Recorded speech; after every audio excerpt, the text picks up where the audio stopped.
Welcome to OSG news. ముందుగా బులెటిన్లోని headlines. MLA కొండ్రుకు విశ్వ బ్రాహ్మణులు ఘన సత్కారం. గత 33 నెలలుగా ఓనర్స్ అయినా మాకు ఎటువంటి అద్దె ఇవ్వకపోవడంతో ఆందోళన. పింఛన్లపై తప్పుడు ప్రచారం సిగ్గుచేటు. ప్రజలు 11 సీట్లకు పరిమితం చేసిన వైసీపీ తీరు మారలేదు. ఏపీ సీఎం చంద్రబాబు రాష్ట్ర విభజన సమస్యలపై చర్చించడానికి లేఖ రాయడం సంతోషకరం. వాలంటీర్ల కంటే పారిశుద్ధ్య కార్మికులు బెటర్ అన్న జగ్గంపేట టీడీపీ ఎమ్మెల్యే. పేదలకు సంక్షేమం, రాష్ట్రానికి అభివృద్ధి తెలుగుదేశం పార్టీతోనే సాధ్యం. దార్శిని తండ్రి రామచంద్ర ప్రసాద్ ని చంపిన మణికంఠ అంశంలో ప్రభుత్వం ఎందుకు స్పందించడం లేదు? వైసీపీ నేత. సమస్యల పరిష్కారానికే ప్రజా దర్బార్. ఎమ్మెల్యే కొండ్రు మురళీమోహన్. తెలుగుదేశం మేనిఫెస్టోను పూర్తి స్థాయిలో నర్సీపట్నం నియోజకవర్గం ప్రజలకు అమలు చేయాలి. వైసీపీ మాజీ ఎమ్మెల్యే. విశాఖలో గత వైసీపీ ప్రభుత్వంపై విమర్శలు చేసిన హోంమంత్రి Anitha. Boyipalem Rohini education private limited SR education academy వారు మా బిల్డింగ్ని అద్దెకి తీసుకొని 2021 నుంచి సంస్థను నడిపిస్తూ కొంతకాలం మాకు అద్దె ఇచ్చి గత 33 నెలలుగా ఓనర్స్ అయిన మాకు ఎటువంటి అద్దె ఇవ్వకపోవడంతో ఆందోళన. ఇప్పుడు మేము ఎస్ఆర్ కాలేజీ అన్న ఒక మేనేజ్మెంట్ యాక్చువల్గా మేము ఇచ్చింది ఎస్ఆర్ కాలేజీ కాదు, రోహిణి ఎడ్యూ సర్వీసెస్ అని ఒక అనుభవతుల సంతోష్ రెడ్డి గారు వాళ్ళ మిస్సెస్ కుమార్ రెడ్డి గారు మేనేజింగ్ డైరెక్టర్. వాళ్ళైతే యాక్చువల్గా ఈరోజు వరకు మా దగ్గర రాలా, మమ్మల్ని ఈరోజు వరకు కలవాలి ఎప్పుడు కూడా. వాళ్ళు మాకు ఓన్లీ అడ్వాన్స్ పంపించారు. అడ్వాన్స్ పంపించి మా తరపు నుంచి ఒక మనిషి వచ్చి అగ్రిమెంట్ చేసుకుంటారు, అగ్రిమెంట్ చేసుకోండి అని చెప్పేసి మాకు అగ్రిమెంట్ చేసుకున్నాం. ఇద్దరం కూడా అగ్రిమెంట్ చేసుకున్నాక మేము కన్స్ట్రక్టర్ అవుతున్న బిల్డింగ్లోకే వాళ్ళు దిగారు. రెడీ అయిపోయిన బిల్డింగ్ అయితే కాదు మాది, అది 2001లో మేము ఏప్రిల్లో వాళ్ళకి అగ్రిమెంట్ చేసాము. సెప్టెంబర్ నెలలో వాళ్ళకి 36 ఎస్ఎఫ్టీ మేము హ్యాండ్ ఓవర్ చేసాము. తర్వాత మళ్ళీ మేము 2022లో 77,000 ఎస్ఎఫ్టీ వరకు వాళ్ళకి హ్యాండ్ ఓవర్ చేసాము. రెండు కలిపి 77,000 ఎస్ఎఫ్టీ తీసుకున్న తర్వాత వాళ్ళు మనకు ఒక రిసీవ్డ్ మేము ఎంత బిల్డింగ్ మీ దగ్గర నుంచి తీసుకుంటున్నాము, హ్యాండ్ ఓవర్ చేసుకుంటున్నామని హ్యాండ్ ఓవర్ పొజిషన్ కూడా మనకు రాసి ఇచ్చారు. ఇచ్చిన తర్వాత అగ్రిమెంట్లో ఉన్న ప్రకారం ఎటువంటి రోజు కూడా ఏ ఒక్క రోజు కూడా రెంటల్స్ పే చేయలేదు. ఎన్నిసార్లు అడుగుతున్నా సరే మీ బిల్డింగ్లో ఉన్న కంప్లైంట్స్ పెండింగ్లు అవి ఇవి అని చూపిస్తున్నారు తప్పితే ఒకసారి కూడా రెంట్ గురించి కానీ రెంట్ గురించి ప్రస్తావన కానీ మేనేజ్మెంట్ చూసుకుంటుంది, కావాలంటే ఓనర్స్ చూసుకుంటారు. కానీ ఆ ఓనర్స్ ఫోన్ నెంబర్ మా దగ్గర ఇవ్వలేదు. మేము ఎన్నోసార్లు అడిగాము వాళ్ళకి, మీ ఎవరైతే మా దగ్గర రెంట్కి తీసుకున్నారో వాళ్ళ తాలూకు అడ్రస్ అని కానీ ఓనర్స్ వాళ్ళ ఫోన్ నెంబర్లు కానీ వాళ్ళ ఈమెయిల్ ఐడీలు కానీ మాకు కావాలని ఇక్కడ ఉన్న లోకల్ ఇన్ఛార్జ్ని చాలాసార్లు అడిగాము.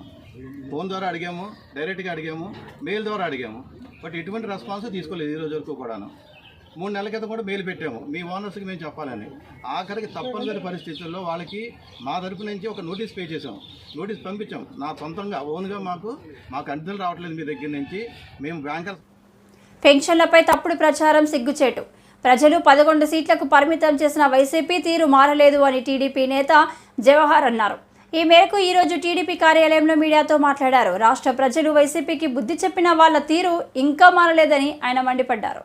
ఇంకో విధంగా పెన్షన్లు ఏ విధంగా పెంచారు, ఎంతమందికి ఇచ్చారు అనేది కూడా ఈరోజు చూస్తూ ఉన్నాం. రౌతు కొద్ది గుర్రం అని గతంలో జగన్మోహన్ రెడ్డి ఏదైతే చేశాడో అది చంద్రబాబు నాయుడు గారు చేయకుండా ఈరోజు 1వ తారీఖునే వాళ్ళకి అందరికి కూడా పెన్షన్ల పంపిణీ చేయడం అనేది చారిత్రాత్మకమైనటువంటి విషయం. అందులో అంతేకాకుండా సాక్షాత్తు ఒక ముఖ్యమంత్రి ఒక పేదవాళ్ళ ఇంటికి వెళ్ళి వాళ్ళకి పెన్షన్ అందజేసి వాళ్ళ కళ్ళల్లో ఆనందం చూసినటువంటి పరిస్థితి చూస్తూ ఉంటే ఈ రాష్ట్రంలో నిజమైనటువంటి ఆపద్బాంధవుడు ఎవరైతే ఈ పెన్షన్ల కోసం ఎదురు చూస్తూ ఉన్నారో, ప్రభుత్వ ఆసరా కోసం చూస్తూ ఉన్నారో వారందరికీ కూడా చంద్రబాబు నాయుడు గారు దేవుడైనటువంటి పరిస్థితి ఈరోజు మనం చూస్తూ ఉన్నాం. పెన్షన్లు అనేది జగన్మోహన్ రెడ్డి 5 సంవత్సరాల్లో 1000 రూపాయలు పెంచడానికి 750 రూపాయలు పెంచి ఆఖరి నెలలోనో 1000 పెంచినటువంటి పరిస్థితి. అదే చంద్రబాబు నాయుడు గారు కేవలం 18 రోజుల్లో 1000 రూపాయలు పెంచినటువంటి పరిస్థితి. అంతేకాకుండా పెన్షన్ల చరిత్ర ఒకసారి తీసుకుంటే అన్న నందమూరి తారక రామారావు గారు 30 రూపాయల పెన్షన్ని ఆ రోజు వృద్ధులను చూసిన తర్వాత ఆయన ఇచ్చినటువంటి పరిస్థితి దేశ చరిత్రలోనే ఎక్కడా లేదని విధంగా ఆయన చేసినటువంటి పరిస్థితి. ఆ రోజు ఉన్నటువంటి పెన్షన్ 30 నుంచి 75 చేశాక 75 నుంచి 200 చేయటం, అదేవిధంగా 200 నుంచి ఒకేసారి చంద్రబాబు నాయుడు గారు 1000 రూపాయలు చేయటం, 1000 నుంచి 2000 చేస్తే జగన్మోహన్ రెడ్డి పూర్తిగా 5 సంవత్సరాల్లో ఆయన చేసింది కానీ చంద్రబాబు నాయుడు గారు కాకుండా ఇతరులు చేసింది ఏదన్నా ఉంటే కేవలం 1100-1200 రూపాయలు మాత్రమే పెంచినటువంటి పరిస్థితి. చంద్రబాబు నాయుడు గారు ఒక్కళ్ళే 2845 రూపాయల పెన్షన్ని ఈరోజు పెంచినటువంటి పరిస్థితి చూస్తూ ఉంటే ఎవరైతే పేదలు ఉన్నారో, ఎవరైతే వృద్ధులు, దివ్యాంగులు, అదేవిధంగా వితంతువులు ఉన్నారో వాళ్ళకి చంద్రబాబు నాయుడు గారు ఈరోజు పెంచినటువంటి పెన్షన్లు వాళ్ళు ఈ సమాజానికి బరువు కాదు, ఈ సమాజం యొక్క బాధ్యత, సమాజం బాధ్యత అంటే ప్రభుత్వం బాధ్యత అని ఆయన ఈరోజు వాళ్ళు తీసుకున్నటువంటి పరిస్థితి చూస్తూ ఉన్నాం. ఈరోజు ఆయన పెంచినటువంటి పెన్షన్లు ఎవరైతే ఏపీ సీఎం చంద్రబాబు రాష్ట్ర విభజన సమస్యలపై చర్చించడానికి లేఖ రాయడం సంతోషకర పరిణామమని ఎమ్మెల్యే హరీష్ రావు తెలిపారు. రాష్ట్ర విభజన సమయంలో లోయర్ సీలేరు పవర్ ప్రాజెక్టును ఏపీలో కలిపారన్నారు. ఖమ్మం జిల్లాకు చెందిన 7 మండలాలను ఏపీకి అప్పగించారన్నారు. దీనిపై రేవంత్ రెడ్డి చొరవ చూపాలని చంద్రబాబు అన్నారు. తెచ్చి పల్లెల్ని అద్దాల్లాగా మార్చారు. పట్టణాల్లో అద్భుతమైనటువంటి అభివృద్ధిని సాధించింది బీఆర్ఎస్ ప్రభుత్వం. గ్రామాల అభివృద్ధి దేశ అభివృద్ధికి మార్గదర్శకమని గ్రామాల్లో పరిశుభ్రత, స్వచ్ఛత లక్ష్యంగా అనేక కార్యక్రమాలను బీఆర్ఎస్ పార్టీ చేపట్టింది. పల్లె ప్రగతి, పట్టణ ప్రగతిలో భాగంగా ప్రతి సంవత్సరం కూడా 2 టైమ్స్ డ్రైవ్ చేసేవాళ్ళం. ఒకటి వర్షాకాలం ప్రారంభంలో జూన్లో స్పెషల్ డ్రైవ్ ఉండేది. తర్వాత మార్చి నెలలో ఒక డ్రైవ్ చేసేవాళ్ళం. ఫిబ్రవరి, మార్చిలో ఒక డ్రైవ్ చేసేవాళ్ళం. దాంతో గ్రామాల్లో చాలా అద్భుతమైనటువంటి ప్రోగ్రెస్ వచ్చింది. ముఖ్యంగా గ్రామాల్లో మీరు చూస్తే avenue plantation, nursery, dump yard, పిచ్చి మొక్కల తొలగింపు, వైకుంఠ ధామాల నిర్మాణము, వెజ్ నాన్ వెజ్ మార్కెట్ల నిర్మాణము, ఇట్లా చాలా చక్కగా గ్రామాలను మేము మా ప్రభుత్వ హయాంలో అభివృద్ధి చేశాం. కానీ 7 నెలల కాంగ్రెస్ పాలనలో పారిశుద్ధ్యం పడకేసింది. పట్టించుకోవాల్సినటువంటి ప్రభుత్వం ఇవాళ మొద్దు నిద్రపోతూ ఉంది. 7 నెలల్లో గ్రామ పంచాయతీలకు కాంగ్రెస్ ప్రభుత్వం వచ్చిన తర్వాత 7 పైసలు కూడా విడుదల చేయలేదు. నాట్ ఈవెన్ ఏ సింగిల్ పై. ఈ ప్రభుత్వం వచ్చిన 7 నెలల్లో గ్రామ పంచాయతీలకు నయా పైసా కూడా విడుదల చేయలేదు. ఆ రోజు కేసీఆర్ గారు ప్రభుత్వం ఉన్నప్పుడు పల్లె ప్రగతి కింద టంచన్ల ఎట్లయితే ఉద్యోగస్తులకు జీతాలు పడ్డాయో ప్రతి పల్లెకు కూడా జనాభా ప్రాతిపదికన నిధులు ఇచ్చాం. పట్టణాలకు నిధులు ఇచ్చాం. ప్రతి నెల పల్లె ప్రగతి, పట్టణ ప్రగతి కింద గ్రామ పంచాయతీలకు, మున్సిపాలిటీలకు బీఆర్ఎస్ ప్రభుత్వం నిధులు ఇచ్చేది. కానీ కాంగ్రెస్ ప్రభుత్వం వచ్చిన తర్వాత 7 నెలల్లో పల్లెలకు కానీ పట్టణాలకు కానీ ₹1 కూడా విడుదల చేయనటువంటి పరిస్థితి ఏర్పడ్డది. ఆ రోజు బీఆర్ఎస్ ప్రభుత్వ హయాంలో తెలంగాణ పల్లెలు దేశానికి ఆదర్శంగా నిలిచాయి. మనం వాలంటీర్ల కంటే పారిశుద్ధ్య కార్మికులు బెటర్ అన్న జగంపేట టీడీపీ ఎమ్మెల్యే జ్యోతి నెహ్రూ. గ్రామాల్లో వాలంటీర్లకి బదులు 10,000 రూపాయలు ఇచ్చి పారిశుద్ధ్య కార్మికులను నియమించుకోవాలని ఉచిత సలహా. వాలంటీర్స్ పనులన్నీ సచివాలయం ఉద్యోగులతో చేయిస్తామని హింట్. గ్రామాలు పరిశుభ్రంగా ఉండాలి అంటే వాళ్ళ ఏదైతే వాలంటీర్లు ఖర్చు పెడుతున్నటువంటి మా నాయకుడు 10,000 ఇస్తా అన్నాడు వాలంటీర్. నేనేమంటానంటే ఆ 10,000 శాలరీ ఇచ్చి ప్రతి గ్రామాన్ని బట్టి 5గురిని, 6గురిని, 10 మందిని, 12 మందిని, 15 మందిని ఆ పంచాయతీ యొక్క వైశల్యాన్ని బట్టి ఈ 15,000 రూపాయల శాలరీ ఇచ్చి స్కావెంజర్స్ నేసినట్టయితే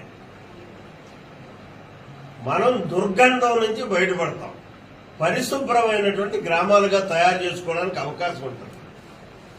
దానికి ఖర్చు పెట్టండి. మనకు సచివాలయ సిబ్బంది ఉన్నారు బ్రహ్మాండంగా, వాళ్ళతో సర్వీస్ చేయించుకుందాం. గ్రామాల్లో వాళ్ళకి కాపలా కుక్కల్లాగా తెలుగుదేశం ఎన్డీఏ కార్యకర్తలు ఉన్నారు తప్పు జరగకుండా కాసుకోవడానికి.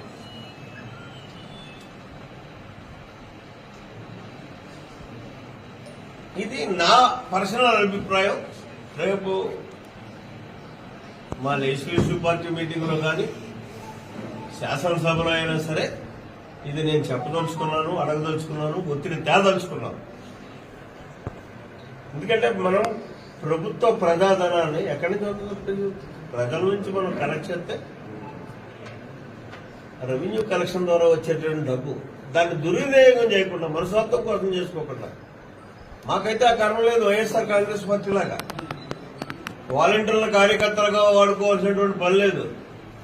నిస్వార్థంగా 45 సంవత్సరాలు బట్టి పనిచేస్తున్నటువంటి కార్యకర్తలు ఉన్నారు, నాయకులు ఉన్నారు తెలుగుదేశం పార్టీ. కాబట్టి వాళ్ళకేం డబ్బులు ఇవ్వక్కర్లేమే. ఆ పని మా పార్టీ పని వరకు వాళ్ళు నిస్వార్థంగా పనిచేస్తారు. గ్రామాన్ని పరిశుభ్రంగా ఉంచుకోవడం కోసం మీరు ఎలాగా ఖర్చు పెడదామని అనుకుంటున్నారు కాబట్టి ఆ 10,000 రూపాయలు స్కావెంజర్స్కి ఇచ్చి వాళ్ళకి పని చెప్పినట్టు అవుతుంది. మనం ఇందులో ఎవరైనా ఉంటాను స్కావెంజర్గా అంటే అభ్యంతరం లేదు, వాళ్ళకే ఇస్తాం. కాబట్టి ఆ రకంగా చేస్తే బాగుంటుంది అన్నది ప్రభుత్వానికి నా సూచన. పేదలకు సంక్షేమం, రాష్ట్రానికి అభివృద్ధి తెలుగుదేశం పార్టీతోనే సాధ్యమని టెక్కలి మండల తెలుగుదేశం పార్టీ అధ్యక్షులు బగాది శేషు అన్నారు. శ్రీకాకుళం జిల్లా నర్సన్నపేట నియోజకవర్గం పోల్హకి మండలం దండు లక్ష్మీపురం గ్రామం శ్రీ శ్రీ శ్రీ బ్రహ్మరాంబ సహిత ఎండల మల్లేశ్వర స్వామి దేవస్థానం దండు లక్ష్మీపురం గ్రామం శివపార్వతుల కళ్యాణ మహోత్సవం ఘనంగా నిర్వహించారు. ఏకాదశి సోమవారం దండు లక్ష్మీపురం గ్రామంలో వేంచేయుచున్న శ్రీ శ్రీ బ్రహ్మరాంబ సహిత ఎండల మల్లేశ్వర స్వామి వారి కళ్యాణ మహోత్సవం సందర్భంగా ఆలయ అర్చకులు సిద్ధుల మల్లేశ్వర స్వామి, సిద్ధుల భోగేశ్వరరావు స్వామి ఆధ్వర్యంలో ఉదయం స్వామివారికి భక్తులచే విశేష అభిషేకాలు జరిగినాయి. సాయంత్రం స్వామివారి తిరువీధి ఘనంగా నిర్వహించారు. అనంతరం అంగరంగ వైభవంగా శ్రీ శ్రీ శ్రీ బ్రహ్మరాంబ సహిత ఎండల మల్లేశ్వర స్వామివారి కళ్యాణ మహోత్సవం ఘనంగా జరిగింది. సిద్ధుల మల్లికార్జున స్వామి మాట్లాడుతూ కళ్యాణంలో పాల్గొనడం వల్ల ఆయురారోగ్యాలు, అష్టైశ్వర్యాలు కలుగును. విద్యాలాభం, ధనలాభం, ఉద్యోగ ప్రాప్తి, వివాహ సంబంధాలు కుదురుట, వ్యవసాయ అభివృద్ధి, మానసిక ప్రశాంతత, గృహశాంతి, అపమృత్యువు దోషము, గృహ కల్లోలాలు తొలగి రాజయోగం కలుగునని తెలిపారు. ఈ కార్యక్రమంలో భక్తులు తదితరులు పాల్గొన్నారు. పంచాయతీలో ఈరోజు పెన్షన్ల పంపిణీ కార్యక్రమాన్ని మనందరి అభిమాన నాయకులు, మన టెక్కలి నియోజకవర్గ శాసనసభ్యులు, ఆంధ్రప్రదేశ్ రాష్ట్ర వ్యవసాయ పాడి పరిశ్రమ అభివృద్ధి, మత్స్యశాఖ, సహకార, డైరీ, అదేవిధంగా పశుసంవర్ధక శాఖ మంత్రివర్యులైనటువంటి కింజరా పచ్చెన్నాయుడు గారు, అదేవిధంగా మన పార్లమెంటు సభ్యులు, కేంద్ర పౌర విమాన శాఖ మంత్రివర్యులు కింజరాపు రామ్మోహన్ నాయుడు గారి ఆదేశాలతో ఈ రోజు ఇక్కడ ఈ పెన్షన్ల పంపిణీ కార్యక్రమం చేపట్టడం జరిగింది. ఈ కార్యక్రమానికి అధ్యక్షత వహించినటువంటి తెలుగుదేశం పార్టీ సీనియర్ నాయకులైనటువంటి పోలకి షణ్ముఖరావు గారికి, అదేవిధంగా డిఎల్డిఓ మేడం గారికి, అదేవిధంగా గ్రామ పంచాయతీకి చెందినటువంటి పెద్దలందరికీ హృదయపూర్వకమైనటువంటి నమస్కారాలు తెలియజేసుకుంటూ, మనం చూసుకుంటే పేద ప్రజల తాలూకా కష్టాలన్నీ గుర్తించి మన నాయకులు దార్శిని తండ్రి రామచంద్ర ప్రసాద్ని చంపిన మణికంఠ అంశంలో ప్రభుత్వం ఎందుకు స్పందించడం లేదు? టీడీపీ కార్యకర్త గడ్డం మణికంఠ అని తెలుస్తుంది. సోషల్ మీడియాలో ఫొటోస్ కనిపిస్తున్నాయి. నగరం నడిబొడ్డున మర్డర్ జరిగితే టీడీపీ నేతలు ఒక్కరు స్పందించలేదు అని వైసీపీ నేత పోతిన మహేష్ ప్రశ్నించారు. స్పందించకపోవడానికి కారణం ఇవేమి మేము సొంతంగా చెప్తున్నటువంటి మాటలు కాదు. గడ్డం మణికంఠ మీరు చూస్తూ ఉంటే కేశినేని చిన్ని గారితో వారు దిగినటువంటి ఫోటో, మణికంఠ దిగినటువంటి ఫోటో, మరొక ఫోటో కేశినేని చిన్ని గారితో ఉన్న ఫోటో మొన్న ఎలక్షన్ సందర్భంగా, మరొక ఫోటో చూడండి కార్పొరేషన్ ఎన్నికల సందర్భంగా మణికంఠ చంద్రబాబు నాయుడు గారు ప్రచారం చేస్తున్నటువంటి సందర్భంలో ఆయన సెల్ఫీ తీసుకున్నటువంటి ఫోటో.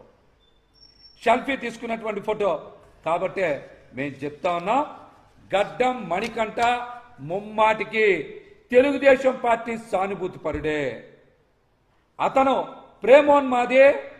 ఇతను దర్శిని తండ్రి శ్రీరామచంద్రమూర్తి గారిని అత్యంత దారుణంగా, కిరాతకంగా నడి రోడ్డు మీద అత్యంత పాశవికంగా చంపేసినా ఇంతవరకు రాష్ట్ర ప్రభుత్వం స్పందించలేదు. ఒక యువతకి ఇంత దారుణం జరిగితే హోంమంత్రి అనిత గారు కూడా స్పందించరా. ఈ ఘటనకి కోతవేటు దూరంలో డిప్యూటీ సీఎం పవన్ కళ్యాణ్ గారి క్యాంపు కార్యాలయం కూడా ఉంది. కనీసం వారు కూడా స్పందించలా. ఇంతకన్నా అన్యాయం ఏమైనా ఉంటుందా? విజయవాడ నగరం నడిబొడ్డున దర్శిని కుటుంబానికి ఇంత ఘోర అన్యాయం జరిగితే రాష్ట్ర ప్రభుత్వం స్పందించకపోవడం ఏంటి?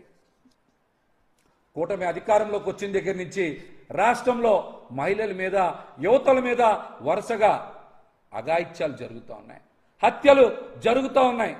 దీని మీద రాష్ట్రంలో ఉండేటువంటి యువతలు, మహిళలు చాలా చాలా గందరగోళ పడుతూ ఉన్నారు, ఆందోళన చెందుతూ ఉన్నారు.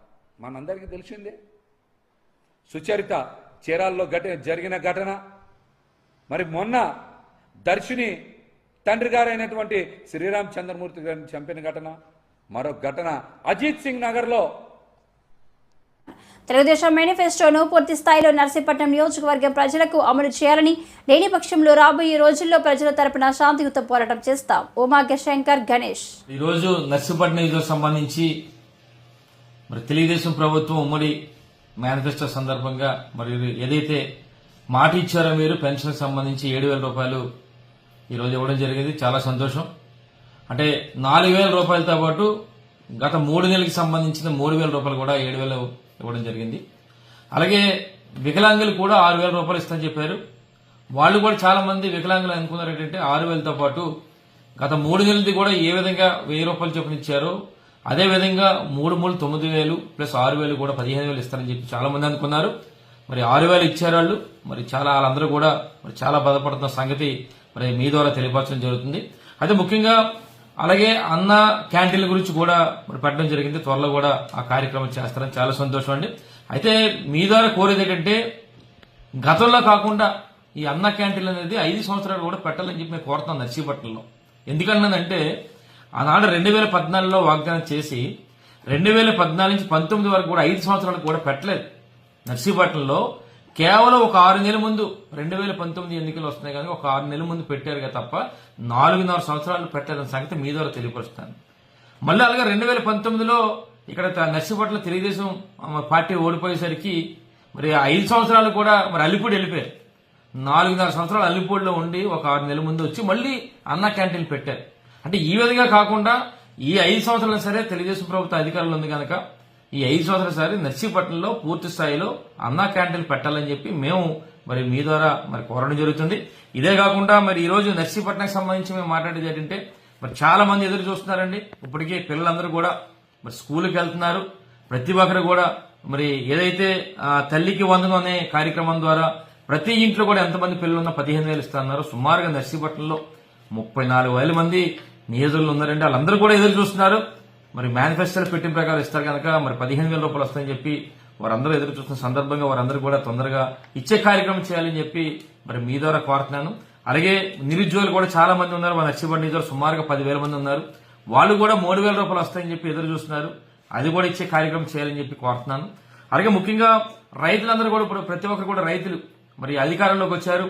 మనకి 20,000 ఇస్తున్నారు సంవత్సరానికి అని చెప్పి 20,000 రూపాయలు ఏటా వస్తుందని చెప్పి సుమారుగా 42,000 పైగా ఉన్న ఈ రైతాంగ నర్సీపట్నంలో వాళ్ళందరూ కూడా మరి ఎదురు చూస్తున్న సందర్భంగా వాళ్ళకి కూడా 20,000 రూపాయలు ఇవ్వాలని చెప్పి మరి మీ ద్వారా కోరడం జరుగుతుంది. అలాగే ముఖ్యంగా చూస్తే ఏదైతే 19 సంవత్సరాల నుంచి 59 సంవత్సరాల వరకు ఉన్న మహిళలందరికీ కూడా మరి ఏదైతే 1,500 ఇస్తున్నారో మా నర్సీపట్నం నిధుల్లో సుమారుగా మొన్న చెప్పినట్టుగా 90,000 మంది పైగా ఉన్నారమ్మా. వాళ్ళందరూ కూడా మరి ఎదురు చూస్తున్నారు. ఎప్పుడు మరి ప్రతి వచ్చినాలు ఇస్తారా, తర్వాత ఇస్తారా 1,500 అని చెప్పి 90,000 మంది మరి నర్సీపట్నం నిధులను ఎదురు చూస్తున్న సందర్భంగా వారందరూ కూడా 1,500 రూపాయలు ఇవ్వాలని చెప్పి కోరడం జరుగుతుంది. అలాగే ముఖ్యంగా గ్యాస్ సిలిండర్ కూడా ఉచితంగా 3 ఇస్తున్నారు. విశాఖలో గత వైసీపీ ప్రభుత్వంపై విమర్శలు చేసిన హోంమంత్రి అనిత గత 5 సంవత్సరాల్లో రాష్ట్రంలో ఉన్న జైలు చాలా దారుణంగా ఉన్నాయని ఈరోజు విశాఖలో అరిలోవలో ఉన్న జైలును సందర్శించడం జరిగింది. ఈ మేరకు హోంమంత్రి మీడియాతో మాట్లాడుతూ